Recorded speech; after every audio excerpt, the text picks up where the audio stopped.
Speed velocity ये दो चीज़ों का कॉन्सेप्ट समझते हैं। आप देखो स्पीड यहाँ पर हम लिखे हुए हैं।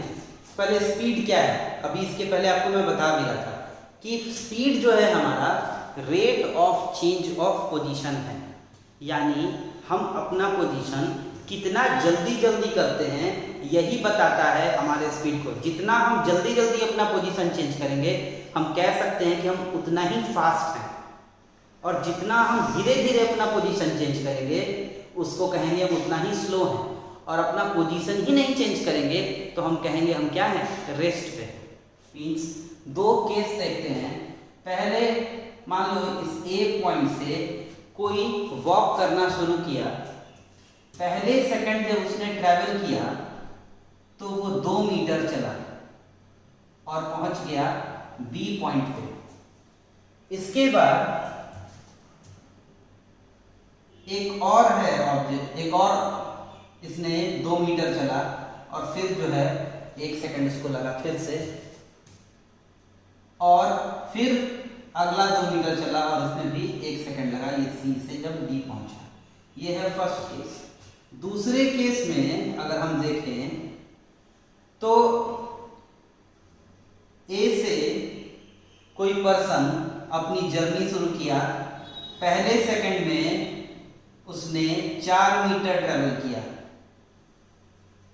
दूसरे सेकंड में यानी एक और जब उसने सेकंड लिया सी तक जाने में तो फिर उसने 4 सेकंड किया, और फिर 1 सेकंड जब ट्रैवल किया तो फिर 4 किया, यानी अब जो है ये अगर आप देखो तो टाइम कितना लगा है, 1 second plus 1 second plus 3 second ऊपर भी लगा है और 3 सेकंड नीचे भी लगा है। लेकिन जो पर्सन ने डिस्टेंस ट्रैवल किया है वो ऊपर देखोगे तो 2 2 4 2 6 यानी 6 मीटर, और यहाँ पे पर्सन ने जो डिस्टेंस ट्रैवल किया है वो है 12 मीटर।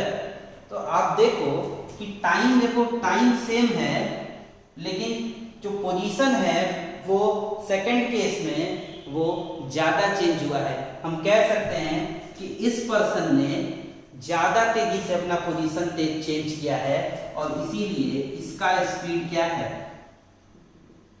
फास्ट है, और इसका स्पीड जो है क्या है, स्लो है। यानी rate of change of position इस पर्सन का धीरे है और इस पर्सन का क्या है, फास्ट है। इसको हम ऐसे भी बता सकते हैं, जब हम डिस्टेंस को कांस्टेंट रख दें ए से बी के बीच में, मान लो कि ए से बी तक में 10 मीटर है।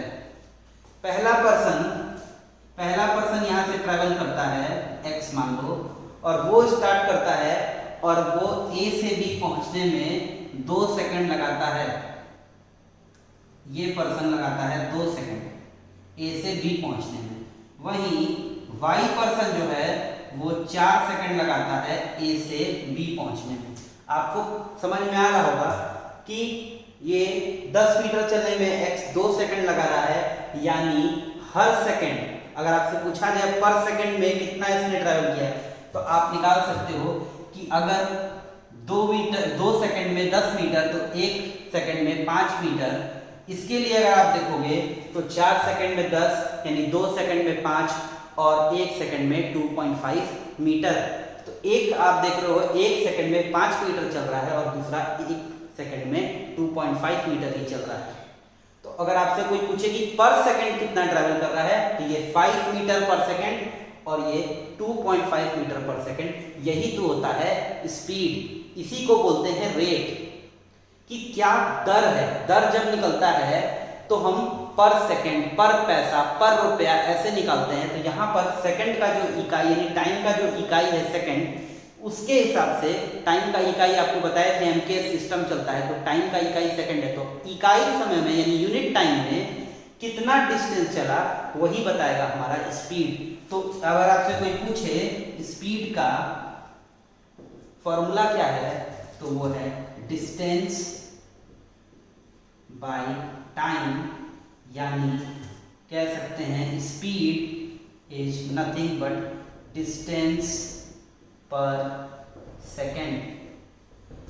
आपको बताया था कि हम फिजिक्स में बेस फंडामेंटल क्वांटिटी या बेस क्वांटिटी से हम लोग डिराइव भी करते हैं।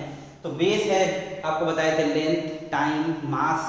तो डिस्टेंस हम मीजर करते हैं मीटर में और टाइम मीजर करते हैं हम सेकंड में। तो अगर आपसे कोई पूछे कि स्पीड का एसआई यूनिट क्या है, तो आप देखो मीटर पर सेकंड। डिफिनीशन क्या है स्पीड का, तो it is rate of change of position of an object per second या यूनिट सेकंड।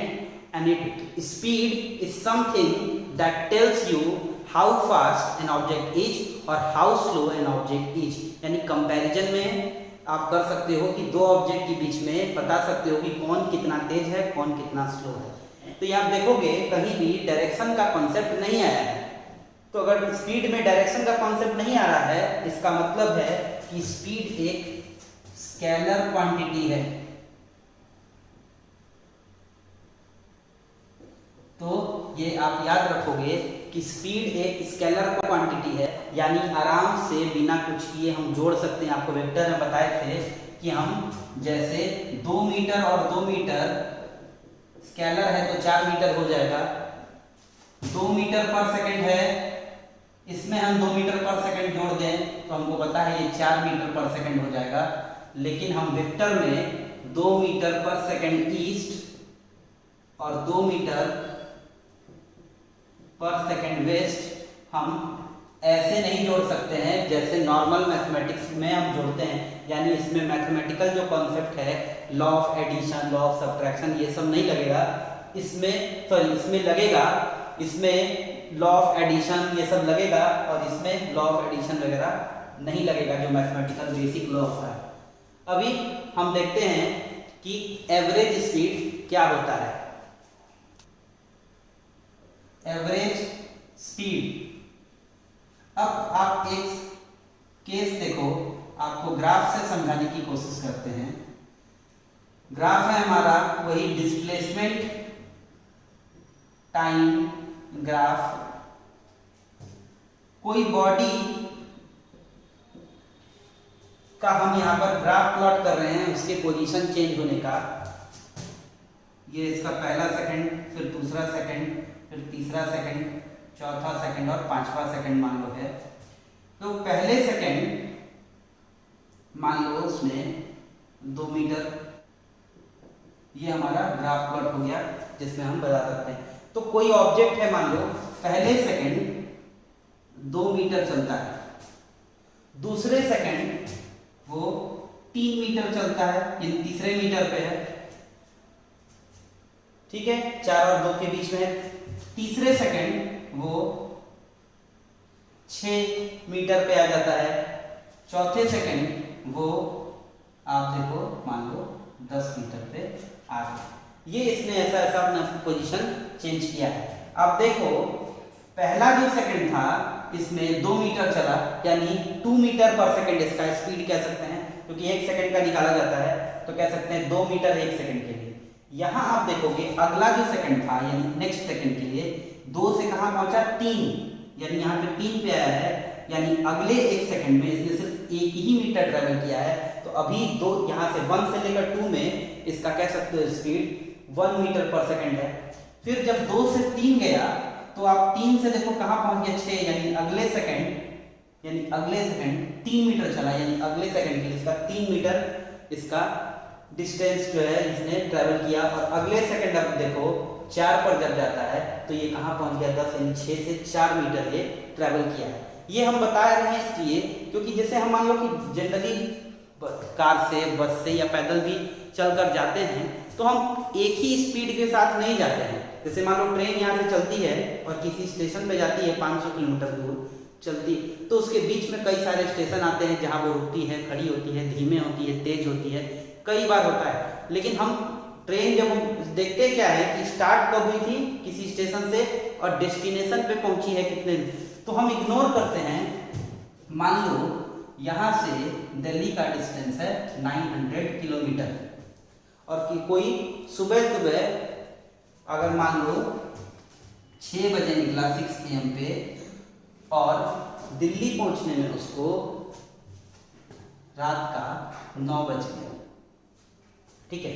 आप देखो टोटल कितने घंटे लग गए मान लो, तो करीब 15 घंटे लग गए। तो वो इसमें ट्रेन जो है अगर आप देखोगे तो ना जाने कितनी बार रुकी होगी, कि कई सारे स्टेशन पे रुकी होगी, कई बार उसका स्पीड धीमे हुआ होगा, कई बार तेज हुआ होगा। लेकिन पर्सन मान लो 6 बजे बैठा अपने घर से, तो वो देखेगा कि मैं इतने बजे बैठा था, और दिल्ली जब उतरेगा तो देखेगा कि हाँ इतने बजे उतरा, तो वो उससे कहेगा कि आपका ट्रेन का स्पीड क्या था। तो अब वो ध्यान नहीं दिया है कि बीच बीच में क्या ट्रेन रुका, कब तेज हुआ, तो वो डायरेक्ट क्या करेगा, वो निकालेगा एवरेज स्पीड। वो डायरेक्ट निकालेगा एवरेज स्पीड। वो देखेगा कि टोटल डिस्टेंस उसके स्टेशन से दिल्ली कितना है, तो उसको पता चला कि टोटल डिस्टेंस जो है वो है, और उसके बाद बोलेगा कि टोटल टाइम कितना लगा।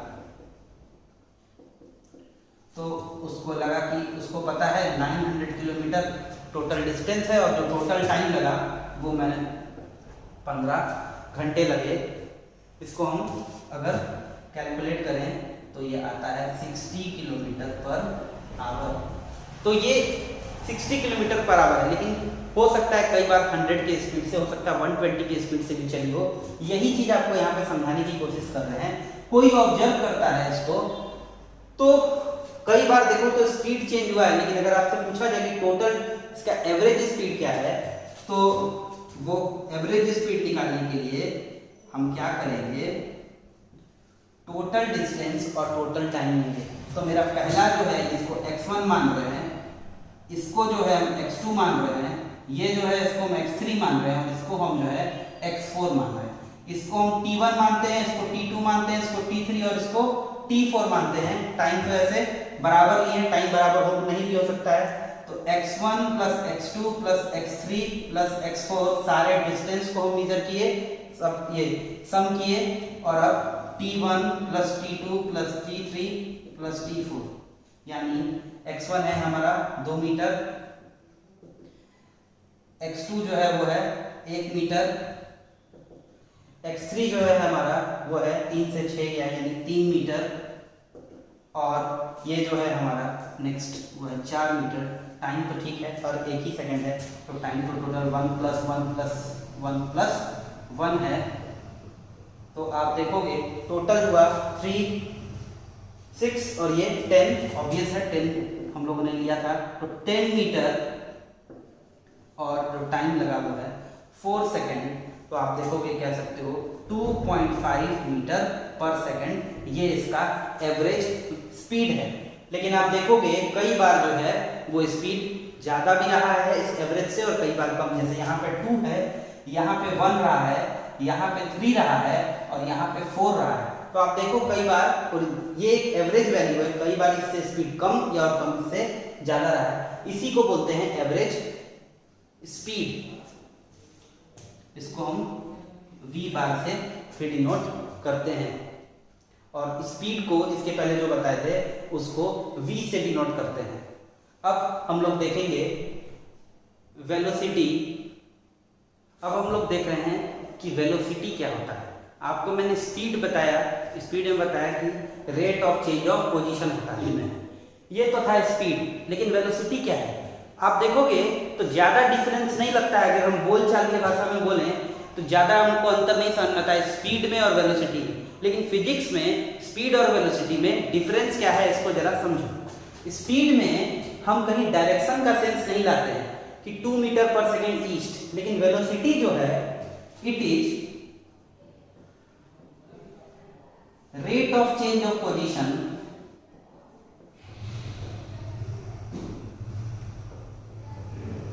rate of change of position by a body in a particular direction, यानी किसी खास डायरेक्शन में कोई बॉडी अपना पोजीशन चेंज करे, उसी के रेट को हम बोलते हैं वेलोसिटी। यहां पर डायरेक्शन सेंस आता है, स्पीड में ऐसा नहीं होता है। एक और चीज, वेलोसिटी का जो फॉर्मूला होता है वो स्पीड से कैसे डिफर करता है वो भी समझें, क्योंकि इसमें भी पोजीशन चेंज हो रहा है और इसमें भी टाइम लग रहा है, रेट है। लेकिन डिफरेंस क्या है, उसमें हम लोग डिस्टेंस बाय टाइम पढ़ते थे, इसमें डिस्प्लेसमेंट पर यूनिट टाइम देखेंगे। आपको पता है कि डिस्प्लेसमेंट खुद एक वेक्टर क्वांटिटी है, इसमें डायरेक्शन खुद इंक्लूड होता है, इसलिए जो रिजल्ट आएगा उसके बाद उसमें भी क्या होगा, डायरेक्शन होगा। इसीलिए वेलोसिटी क्या है, तो it is a scalar, sorry it is a vector quantity. यानी एक बात पता चलती है हमें कि वेलोसिटी एक वेक्टर क्वांटिटी है और डायरेक्शन पे डिपेंड करता है। इसका भी एसआई यूनिट अगर आप देखेंगे तो एसआई यूनिट इसका भी मीटर पर सेकंड ही होगा, ऑब्वियस है, क्योंकि डिस्प्लेसमेंट को भी हम मीटर में ही क्या कहते हैं मेजर करेंगे और टाइम को तो सेकंड में करते ही। ये मीटर पर सेकंड, यानी दोनों का एसआई यूनिट सेम है, डिफिनीशन थोड़ा सा अलग है। ये डिस्प्लेसमेंट बाय टाइम है और स्पीड डिस्टेंस बाय टाइम था।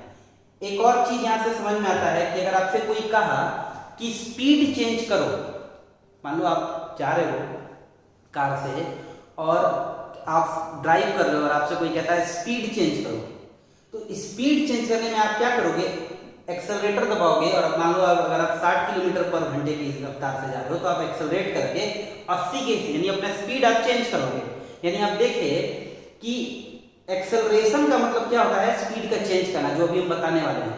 तो यानी स्पीड को बढ़ाना, यानी एक्सेलरेट करने में आप स्पीड का सिर्फ क्या करो, मैग्नीट्यूड बढ़ा रहे हो। आप देखो हम बोल रहे हैं कि 60 से क्या हो गया 80 कर दिया, अगर क्या किए एक्सेलरेटर पे अगर अपना पांव रखे कार में।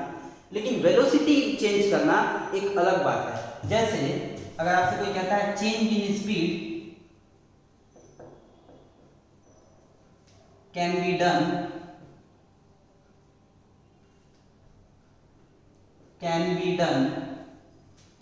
by changing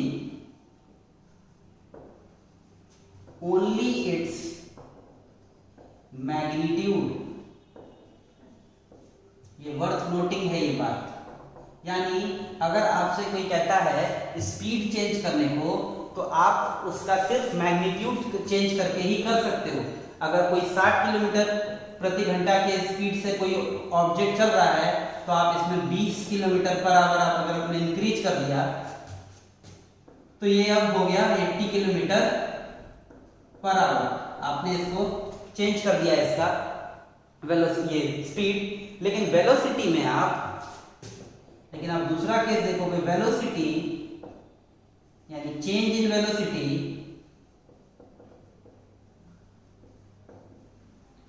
can be done by changing both magnitude as well as direction। यानी वेलोसिटी को आप बिना मैग्नीट्यूड चेंज किए भी आप उसको चेंज कर सकते हो, आप डायरेक्शन चेंज कर दोगे।